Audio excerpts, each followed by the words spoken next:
جس کے پاس کتاب ہے آپ کے سامنے بیان کر کے اس کے بعد تھوڑا ذکر اور دعا کرتا ہوں اللہ پاک اس بابرکت رات کے حوالے میرے گناہوں کو معاف کرے اور آپ کے گناہوں کو معاف کرے۔ یہ جو دن ہوتا ہے یہ ایک عہد کا دن ہوتا ہے، یہ وعدے کا دن ہوتا ہے۔ اس دن اپنی جو ہے سمت چینج کرنی ہوتی ہے، اپنی سوچ کو بدلنا ہوتا ہے، اپنی فکر کو بدل کے یہاں کی فکر لے کے جانا ہوتا ہے، تاکہ سارا سال اسی فکر پہ کار بند رہ کے اپنی بھی اصلاح کرو اور اپنے دوستوں کی اور اس معاشرے کو بہتر کر دو۔ آج مسلمانوں کا جو حال ہو رہا ہے تم سب جانتے ہو، پاکستان پہ کتنے مسائل ہیں، عالم اسلام پہ کتنے مسائل ہیں۔ سب مسلمانوں کا یکجا ہونا ضروری ہے، سب کا آپس میں محبت کرنا ضروری ہے۔ جتنے بھی یہ دیگر دہشت گردی اور انتہا پسندی اس سے دور رہ کے، اس سے ہٹ کے فقط اللہ رسول کی محبت کے لیے اپنے آپ کو وقف کر کے اس پہ کام کرنا ضروری ہے، اور محبت کے پیرانے میں رہ کے کام کرنا ضروری ہے۔ پھر ہمارا وطن پاکستان اس کا بھی بھلا ہے، تمام عالم اسلام کا بھی اسی میں بھلا ہے کہ ہم محبت پہ عمل کر کے جو میرے مصطفیٰ نے سکھائی ہے۔ ارے کوئی گند پھینک رہا ہے اور وہ دعا دے رہے ہیں، اور ان سے تیرا چہرہ بہت خوبصورت ہے، ان سے بڑھ کے تو کوئی چہرہ خوبصورت نہیں ہے۔ اس نے یوسف بھی آگے بیٹھ کے بھیک مانگتا ہے۔ صاحب مجالس محمدیہ جو لوگ گزرے ہیں یا ہیں، ان سے پوچھو میرے نبی کی شان کیا ہے، وہ جانتے ہیں اس مہتاب و آفتاب کو، اس چمکنے والے سورج کو، وہ بدر منیر کو وہ جانتے ہیں۔ کتابیں ہیں تیرے پاس تدبیر نہیں ہے، یہی تو ایک مسئلہ بن گیا۔ پڑھنے کے بعد کبھی دعویٰ نہیں، دیکھنے کے بعد دعویٰ ہے۔ دعویٰ کس کو کہتے ہیں؟ پڑھائی کیا ہے؟ جو کوئی پڑھا دے وہ پڑھ لیا، میاں صاحب جو پڑھا دیتے ہیں تم پڑھ کے وہ بیان کر دیتے، اور کیا؟ نہیں، پڑھا ہے تو کھا تیر کسی دن نظرانہ، ساتھ اس کو دیکھ کے پڑھا ہے، ٹھیک پڑھا ہے، کیا پڑھا ہے؟ ویسے پڑھ گیا کسی کے پیچھے پڑھ گیا، اللہ اللہ خیر صلی اللہ۔ تو میں کیا بیان کر رہا تھا کہ یہ جو وقت ہے اس میں حضور علیہ الصلوۃ والسلام کی محبت اور اللہ پاک کی محبت کو اپنے دامن میں سجا کے، اپنے دل میں سجا کے، تو پھر جب نکلو گے تو تمہاری مدد ملائکہ کریں گے، اللہ پاک ان کو بھیجے گا۔ کیوں؟ تم اللہ اور رسول کے لیے جا رہے ہو۔ تو ان کا مشن محبت تھا، صرف ان کا مشن محبت تھا۔ جہاد جو کیا گیا وہ محبت کو قائم کرنے کے لیے کیا گیا۔ ان پہ جب اٹیک ہوا ان سے لڑے تو تب وہ لڑے، جب ان پہ حملہ ہوا تو وہ لڑے۔ تو یہ طریقہ ہوتا ہے مسلمانوں کا۔ نبی کریم صلی اللہ علیہ وسلم کو کتنی تکالیف دی گئی، ان کے اوپر گند پھینکا گیا، کیا کیا کیا گیا، اوجری، اونٹ کی اوجری، اور وہ خانہ کعبہ میں بیت اللہ شریف میں جب وہ نماز پڑھ رہے تھے سرکار نیچے دب گئے، ادھر مائی صاحب آئے، کسی نے دیکھا، انہوں نے شور مچایا، صدیق اکبر رضی اللہ عنہ یا کچھ صحابہ آئے، انہوں نے اوپر سے اٹھایا۔ تو ایسا اللہ کا محبوب بندہ اتنی آزمائش اور تکالیفیں اٹھا کے پھر کہتا ہے رب ہب لی امتی، اے اللہ میری اس امت کو بخش دے۔ ارے اس نبی کا اتنا احسان، اتنا احسان، تو اس کے اسی فرمان کو دیکھ لو کہ لا ایمان لمن لا محبت اللہ، اس کا کوئی ایمان نہیں جس میں محبت نہیں، ایمان اس میں ہے جس میں محبت ہے۔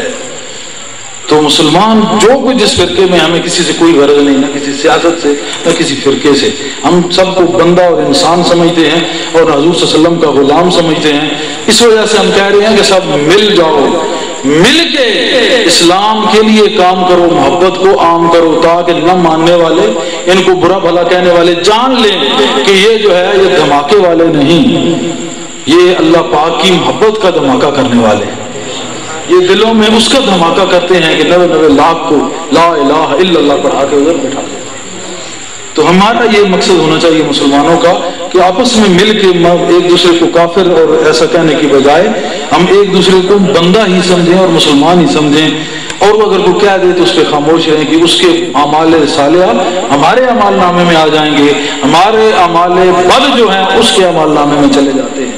ابو حنیفہ، ہم سب کہتے ہیں حنفی ہیں، حنفی ہیں، تھوڑا ہم نے شور مچایا، حنفی، تو ان کا کیا مذہب ہے؟ وہ کہتے ہیں کہ ان کو کسی نے گالی دی تو انہوں نے شام کو ایک پلیٹ مٹھائی یا حلوے کی پکا کے اس کے گھر بھیج دی، تو اس نے کہا یہ آپ نے کیا کیا؟ اس نے کہا آپ نے مجھ پہ وہ انعام کیا جو کرتے ہی کوئی نہیں. کیا؟ اس نے کہا تم نے مجھے برا بھلا کہا تو میرے میں وہ بات نہیں تھی، وہ تمہارے جو اعمال صالح تھے وہ میرے اعمال نامے میں آ گئے، میرے اعمال بد جو ہے وہ تمہارے اعمال نامے میں چلے گئے. تو وہ بڑا حیران. اس نے کہا ایسے ہوتا ہے؟ اس نے کہا ابو حنیفہ رحمۃ اللہ علیہ نے فرمایا ایسے ہوتا ہے. تو اس کے بعد وہ تائب بھی ہو گیا، انسان بھی بن گیا. تو اس طریقے سے ہمارے اکابرین بزرگان دین نے اسلام کو پھیلایا ہے، ایسا پیار کا راستہ اختیار کیا ہے کہ نہ ماننے والے اور وہ بدتمیز لوگ بھی جو تھے وہ اللہ پاک اور اس کی رسول کی محبت کے جو ہے گیت گاتے ہوئے نظر آتے ہیں پھر بعد میں. تو ہمیں اپنے اسلاف کو دیکھنا چاہیے، حضور صلی اللہ علیہ وسلم کی تعلیمات کو، اور مسلمانوں کو سب کو میں بار بار ہر اجتماع میں یہ کہتا ہوں کہ آپس میں مل کے رہنا چاہیے. خواہ کسی مسلک یا کسی گروہ سے تعلق ہو وہ اپنی جگہ پہ ٹھیک ہے، لیکن مسلمان کو قتل نہ کرے، مسلمان کے پیچھے نہ پڑے، اس کو برا بھلا نہ کہے کہ یہ حضور علیہ السلام کے لیے سب سے ناپسندیدہ بات یہی ہے. اسی امت کے لیے وہ دعا کرتے رہے ہیں، آپ اسی امت کے پیچھے پڑ گئے اور پڑھ لکھ کے پیچھے پڑ گئے، پہلے پڑھ کے پھر پڑھ گئے.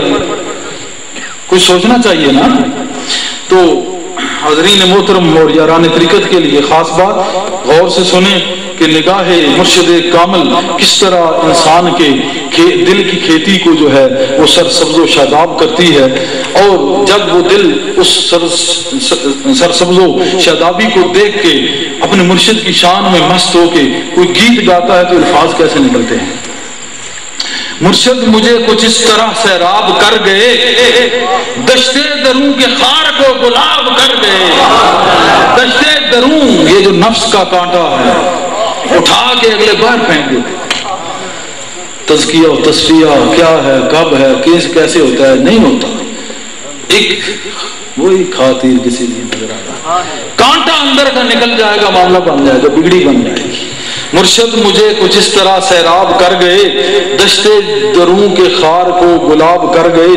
ان کی عطا کا فیض ہے یہ درے کلندر، یہ جو سلسلہ آستانہ یہ مشن ہے، ان کی عطا کا فیض ہے یہ درے کلندر. باران کرم مجھ پہ بے حساب کر گئے، جب آنے کو آئے تو یوں بے حساب کر گئے. باران کرم مجھ پہ بے حساب کر گئے. ماشاءاللہ لا قوت. کچھ لوگوں کو شک ہے فقیر کے نظام پر، بعض لوگوں کے جو ہے دل میں مرض ہوتی ہے، فزادہم اللہ مرض. اللہ پاک اور مرض کو اس کی بیماری کو اور بڑھا دیتا ہے. یہ اللہ کا کام ہے، کیونکہ میں نے کہا نا کہ ادھر جو میں ایک واقعہ آپ کو سنا رہا تھا نا کہ دھول ادھر پڑی اور اس نے تھپڑ مارا، اس کو جب تکلیف ہوئی تو اس نے اس کی ٹانگ توڑ دی. ابھی جو واقعہ بیان پہلے کیا ہے تو اس میں بھی فقیر جو ہے پھر بھی دعا گو ہوتا ہے. مگر کچھ لوگوں کو شک ہے فقیر کے نظام پر، لیکن وہ دل کو مرکز جناب کر گئے، لیکن وہ دل کو مرکز جناب کر گئے. قاصر ہیں خریدنے سے اب اہل نظر مجھے، یہ حاصل کلام ہوگا. قاصر ہیں خریدنے سے اب اہل نظر مجھے، جانا نگاہ خاص سے نایاب کر گئے.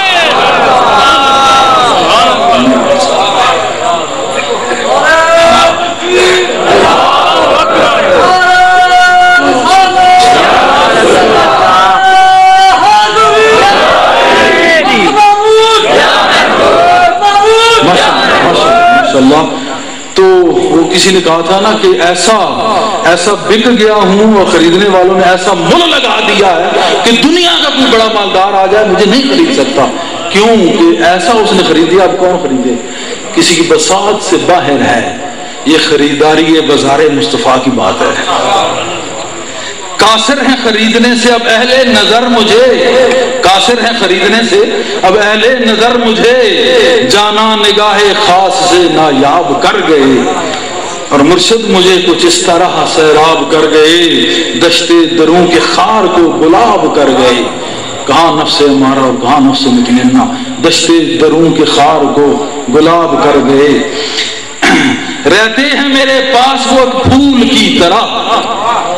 ان کی موجودگی کیسے ہے؟ اور ایسے شیخ کامل کی موجودگی ہوتی ہے مرید مخلص کے دل میں ایسے ہی ہوتی ہے، بالکل عین بین ہے. کسی کو شک ہو تو شک کی دنیا میں رہتا ہے. یہ پک والوں کی بات ہے. رہتے ہیں میرے پاس وہ پھول کی طرح، محمود میرے گلشن کو شاداب کر گئے، محمود میرے گلشن کو شاداب کر گئے. اور اس کی مثال یہی ہے کہ یہی گلشن قلندر ہے جس میں یہ سرخ گلابی پھول ہیں. کوئی کسی ذات کا، کوئی کسی نسل کا، کوئی کہاں سے آیا، کوئی کراچی سے، کوئی پشاور. عام پروگرام ہے اپنی شوق سے، جہاں سے کوئی آگے ہم نے کہا نہیں، منع نہیں کرنا اپنی شوق سے. ایسی